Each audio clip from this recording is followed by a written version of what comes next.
What's on your radar, Kim? Well, there's no doubt emotions are running very high in the war between Russia and Ukraine. People are upset, in shock, and disbelief. But one thing that isn't helping at all is the unbelievable amount of fake images and videos being spread, not only on social media, but also by legitimate news outlets. I even made the mistake myself here on Rising on Friday when I stated I was impressed with Zelensky getting into full military gear to fight on the front lines. Turns out that was an image from last April. I fell for it. I apologize. Unfortunately, I'm not alone in falling for it. Bild, a political news outlet in Germany, shared a video of what looked to be a horrific bombing by the Russians in Kiev during one of their broadcasts. But it turns out the footage was from a 2015 chemical explosion in Tianjin, China. Newsmax used a photo of a crying older woman standing in front of her devastated home with the caption, "The current devastation in Ukraine." But the photo was from 2015. An Italian news broadcast used footage from the video game War Thunder when talking about the war in Ukraine. No doubt viewers seeing a rain of missiles were horrified. So I want to go through some of the most egregious examples of the fake news circulating around, but I have to preface this because we are in a Western nation that is supportive of Ukraine in this conflict. The vast majority of the fake news that we see circulating is anti-Russian. So I'll be debunking a lot of this type of information. However, I have no doubt similar fake news is circulating in Russia and in pro-Russian countries, showing fake news that is disparaging of Ukrainians. We're just not seeing much of it, so I can't debunk it. So keep this in mind before you lash out at me and call me a pro-Putin Russian asset at the end of this segment. So let's start with what I think is the most astonishing example of fake news circulating. It was being reported that 13 heroic soldiers on Snake Island were confronted by a Russian warship. The audio recording shows the Russians telling the Ukrainians to lay down their arms to avoid bloodshed and unjustified deaths. The Ukrainians are infamously heard saying, "Russian warship, go F yourself."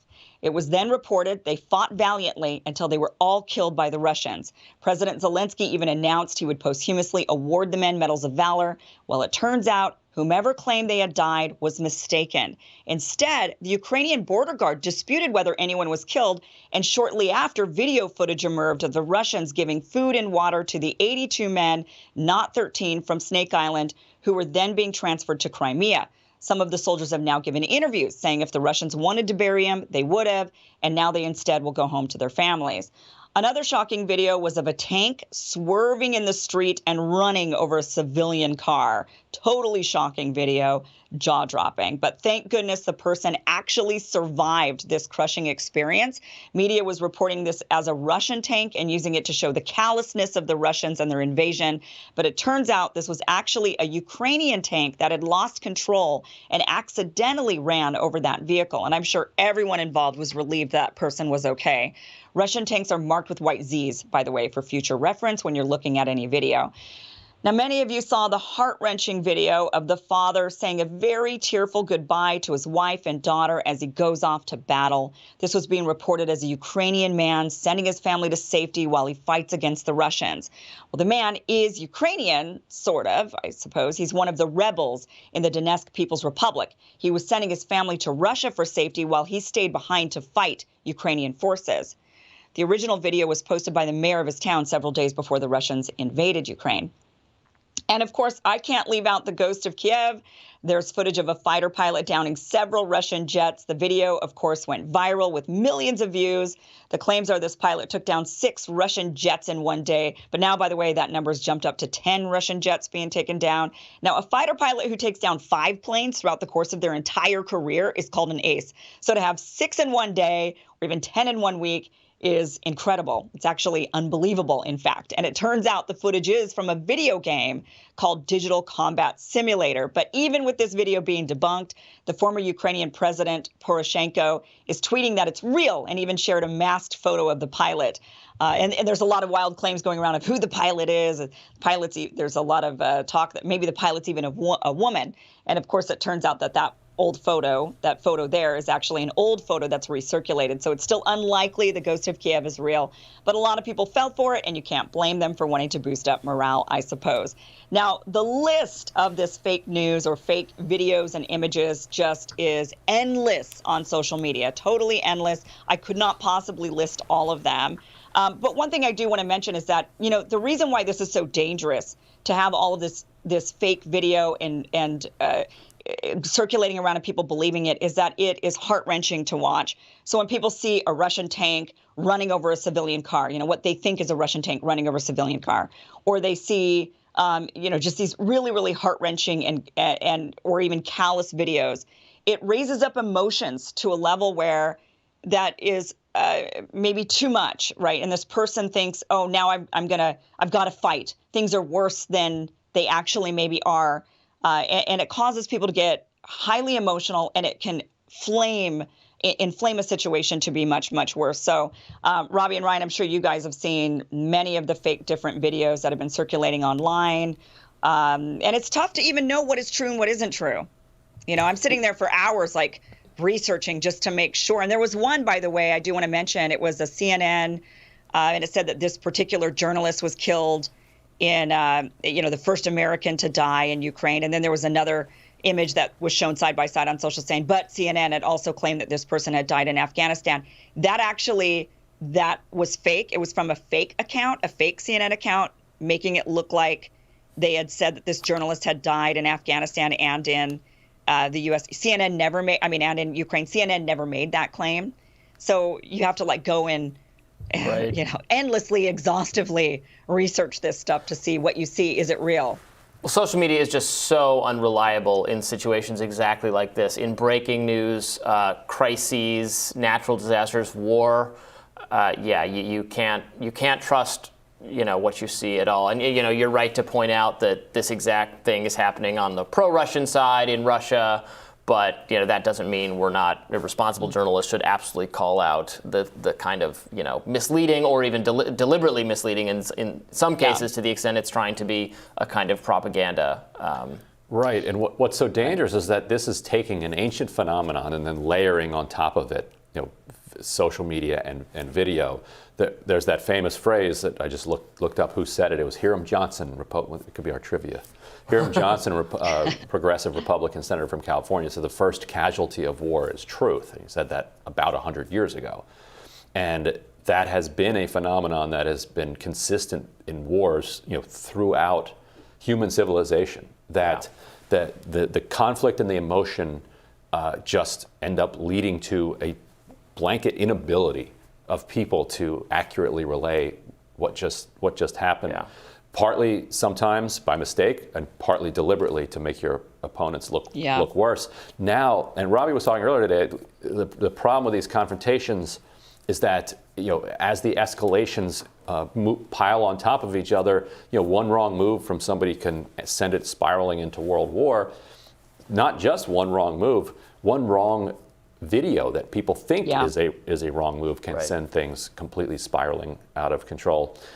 There's not much you can do about that other than as consumers, check out what you're watching. Don't share it if you don't know that it's true. About Zelensky, though, I get that those pictures, you're right to point out, were old pictures of him. He is down there, though. He's in the streets. He's in the streets with the troops. Right. And I saw some right-wing people on Twitter saying, those photos are fake, and there's no evidence he's even still in Ukraine. No, yes, there is. No, he's definitely in Ukraine right now, and his life is in serious danger. The Russians are going to try to kill him. I don't know about that. I don't actually agree that they're trying to kill Zelensky. I wouldn't go. I don't think that they're trying to depose the government, but I do. I thought, he was in battle gear. I don't know. Have they actually stated that they're trying to kill Zelensky? They've said that they have no beef with the Ukrainian people or with the Ukrainian military. Their problem is the U.S.-backed Nazis that are, illegally running Ukraine. So, he has said that that's his goal. Whether or not it is, I don't know, but he has said. I think they will try to kill him unless a peace is reached before it gets to that point, which I very much hope is the case and might be the case. So I have been monitoring the Russian.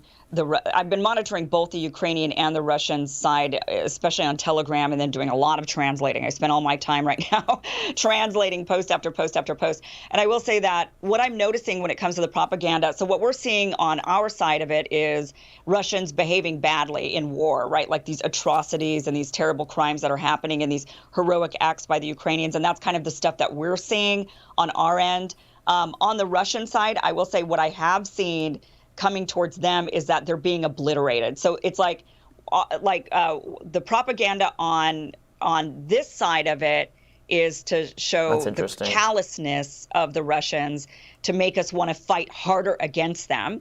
And on the Russian side, what they're seeing on their social media channels is the Ukrainians just clobbering them, trying to defeat their morale. Interestingly. So actually there was even discussion, and the Russian government announced, from what I can gather on Telegram, the Russian government actually thought about shutting down social media. They wanted to even shut down Telegram, but then they came out and announced, no, we're not going to shut it down, because people were pleading with them saying, but this is how we're getting our information. So we need to keep this channel up. But they're really, really cautious about the fake news or the misattributed posts and whatnot, and videos and images that are from previous conflicts. A lot of stuff that's, there was like a bunch of video of like dead soldiers. And it turned out that was from like 2015, from a previous conflict. So it's kind of interesting to see how the propaganda is being used on both sides to try to demoralize, the Russians, and also try to get people really angry at the Russians on this side of things.